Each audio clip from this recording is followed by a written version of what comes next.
I will discuss one more issue concerning series, and this is one small detail, but some detail from the section on power series in section 9.5 of the book. And it concerns our geometric series, because geometric series are connected to geometric distributions, and that's why this geometric series is important for you. Now, let us recall geometric series. This is the sum over all values of a multiplied by x to the power n, and for x smaller than 1, this is equal to a times x divided by 1 minus x. And it is equal to a divided by 1 minus x minus a. Why is this so?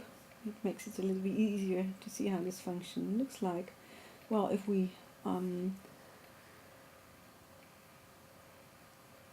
add up these two terms again, and then we have to multiply a by 1 minus x divided by 1 minus x, and if you add these things up, then you'll get the a times x back. Now clearly this is true only for values x smaller than 1.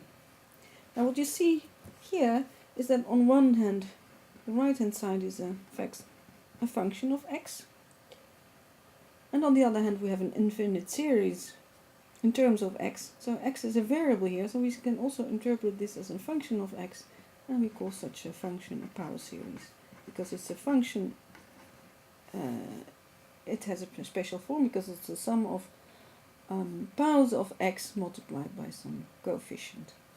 Such things are called power series. And we can draw this function f of x on the interval where x is smaller than 1.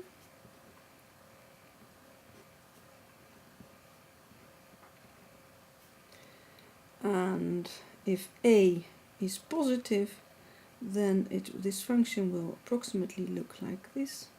So we have minus a over here, and then it looks like something, well, when x is minus 1, then we get minus a divided by 2, so we get minus a over 2.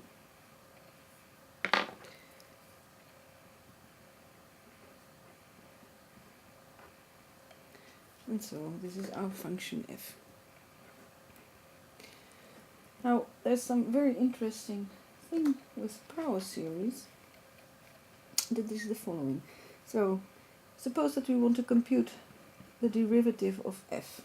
Well, clearly if we compute this derivative, so we get a times 1 minus x to the power minus 1, so the derivative we get the power minus 1 in front, but then we have to multiply by the derivative of 1 minus x, so we get an extra minus 1, and if we calculate it, we get a divided by 1 minus x squared. On the other hand, we have this series as an expression for a function f, and it happens so that we can now differentiate within the summation sign,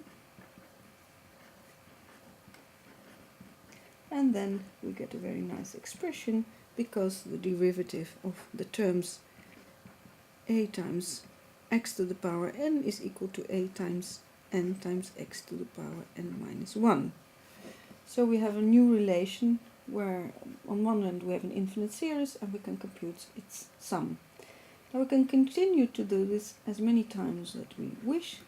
So the second derivative we can compute on one hand by taking the derivative of this term a, this function a over 1 minus x squared, and then we get minus 2, and again we get this minus is cancelled by the derivative of 1 minus x, so we get a 2a divided by 1 minus x to the power 3. On the other hand, it's the derivative of this infinite series that we computed in the previous line, and again we are allowed to differentiate within the summation. And if we take the derivative of each term in the summation, we get a times n, the power n minus 1 goes down and the power of x decreases by 1. And since the term n minus 1 is 0 at 1, we might just as well start our summation with 2. And we can continue this procedure, so we get that the nth derivative of our function is on one end equal to, well, you have to compute it, but you will be able to see that this is equal to m factorial, and in the denominator we have 1 minus x to the power 1 higher than the index of the derivative. On the other hand, we can take the derivative of our infinite series, and if you compute that one, we get, well, I don't tell you yet where the summation starts, but if you continue the procedure of differentiating within the summation sign, you get a times n minus 1 up to the last term, which is n minus m plus 1 multiplied by x to the power n minus m. And so you see that all the terms with, well, the first term that is non-zero is n equals m, I think. Yeah. Okay. Now, why is this useful? It's useful for our geometric distribution. So suppose that x is a random variable with the probability that x equals the value k is equal to 1/2 to the power k. Now we already saw that if we take the summation over all values k larger than 1, that these probabilities sum up to 1, so that this is a real probability distribution. Now, suppose you want to calculate its expectation.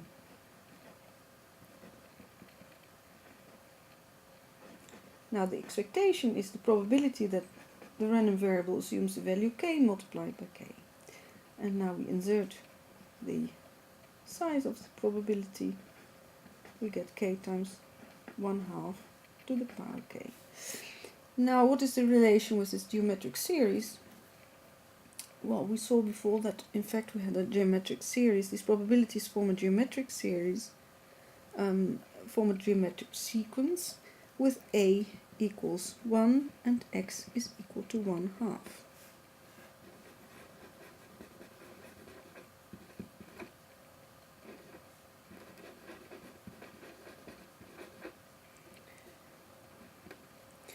Okay, so we can look at what happens. And now, if we look at the expression for our first derivative over here with a equals 1 and x equals 1/2, then it is almost equal to this infinite sum that we have over here, that expresses the expectation of our random variable. And the only difference is that we have k here as a coefficient and in the power, and in this expression for our derivative f prime of x, we have that the power is 1 lower. Now, this is not a problem. We just take out one factor and 1/2, and then we are left with the sum of over k multiplied by 1/2 over 1/2 to the power k minus 1, and then we are exactly in the same form as our infinite series over here. And what we see is this summation, this infinite sum is equal to the a that we have here is 1 divided by 1 minus 1/2 to the power 2. And so it's 1 divided by 1/4. Is it correct? Okay, we have still this factor 1/2 over here, which I forgot. So 1/2. It's a little bit weird notation, but we have 1/2 multiplied by 1 over 1/4. So 1 over 1/4 is 4, so 4 divided by 2 is 2. Now it becomes more complicated if we want to calculate the second moment of x. This is equal to the sum of the probabilities that x assumes the value k multiplied by k squared. So this is equal to k is 1 up to infinity of k squared multiplied by 1/2 to the power k. Now it is a little bit similar to the expression for the second derivative, only we have k squared here and we have here n times n minus 1. Now of course we can repair this in some way by adding and subtracting something. So we write k squared minus k, and then we have to add up k again, so this cancels.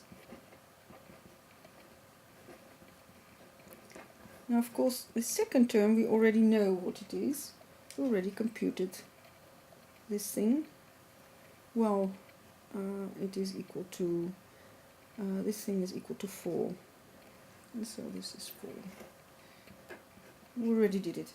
Now the other thing here, what you have now is k squared minus k is equal to k times k minus 1.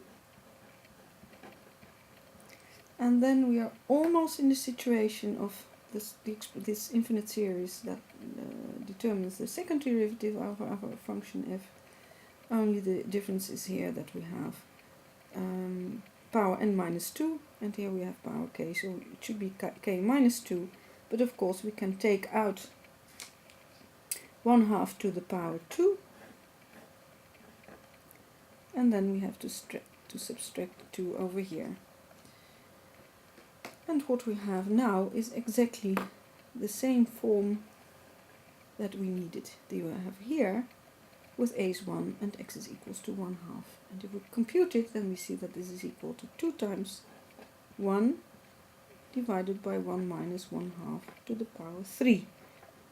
And now we have to combine all these terms to give us 1/2 squared is 1/4 multiplied by 2 over 1/2 to the power 3 is 1/8 plus 4, and this is equal to, so dividing by 1 over 8 is multiplying by 8, so we get 16 divided by 4 is 4 plus 4 is 8. If I compute correctly, yes, I think so. Okay, so the second moment is 8, and now we can compute the variance of our random variable, because this is equal to the expected value of x squared minus the expectation squared, so we get 8 minus the expectation is 2 squared is 8 minus 4 is 4. Okay, so and you can do the same trick for higher order, higher moments, and of course other geometric distribution in a similar manner. And the only thing you have to remember is this expression for this infinite series, and then remember that you can differentiate on both sides. Just the right hand side you can differentiate in a normal manner, and the left hand side is infinite sum. You can calculate the derivative by taking the derivative inside the summation sign.